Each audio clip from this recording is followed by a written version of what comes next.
So this big circle you see here, that is the track of an adult elephant. Huge compared to my foot here. I'm a size 7. These animals are so big that as adults they really don't have a natural predator, and really the only threat to them are humans. And that is exactly where Paul Allen's philanthropy and Vulcan's help has become so instrumental out here in South Africa.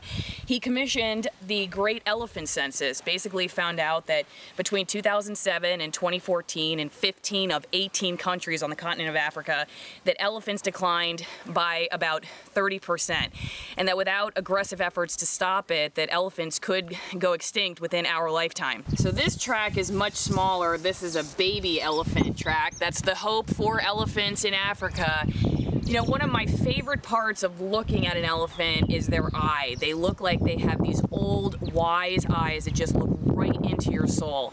And we can say that Mr. Allen saw these elephants as a soul of Africa, that with them goes the future of conservation for endangered species, and that they are worth protecting. Certainly the folks who worked with Mr. Allen in Africa are mourning his loss, but certainly grateful for his life. In Limpopo, South Africa, I'm Alison Morrow, King 5 News.